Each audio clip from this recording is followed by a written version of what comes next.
राधे राधे दोस्तों, स्वागत है आप सबका हमारे लोकप्रिय चैनल आज के ज्ञान में। बता दें पुत्रदा एकादशी की व्रत कथा, जाने व्रत का महत्व। पुत्रदा एकादशी इस बार 21 जनवरी 2024 को रखा जाएगा।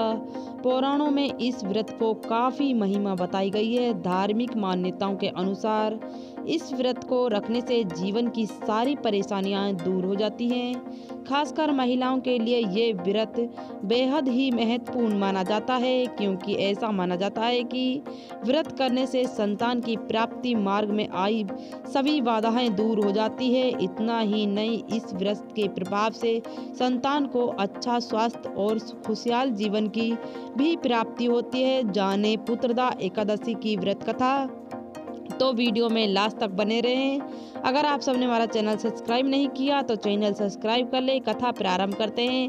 कहते हैं पुत्रदा एकादशी का महत्व स्वयं भगवान श्री कृष्ण धर्मराज युधिष्ठिर को बताया था। पुत्रदा एकादशी व्रत की पौराणिक कथाओं के अनुसार एक नगरी के सुकृतमान नाम का एक राजा रहता था।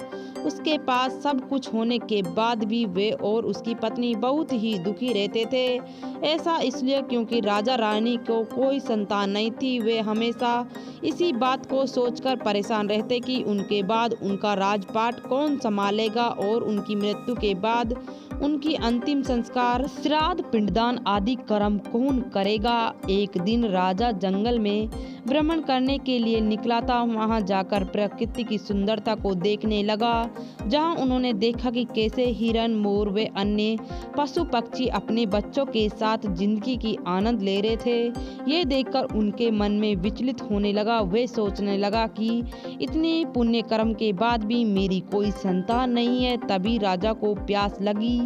वे जल की तलाश में जंगल में भटकने लगा। वहीं उनकी नजर एक नदी के किनारे बना ऋषि मुनियों के आश्रम पर पड़ी। राजा ने वहां जाकर सभी ऋषियों को दंडवत प्रणाम किया।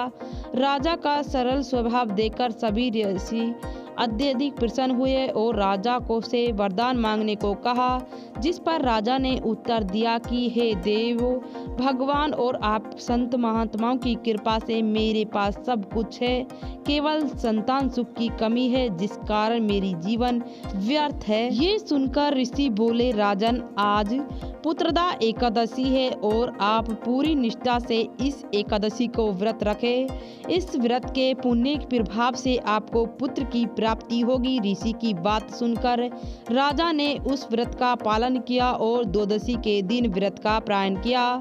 व्रत के कुछ दिनों बाद रानी गर्भवती हुई और उन्हें तेजस्विनी यशस्वी पुत्र को जन्म दिया। अंत में राजा को मोक्ष की प्राप्ति हुई।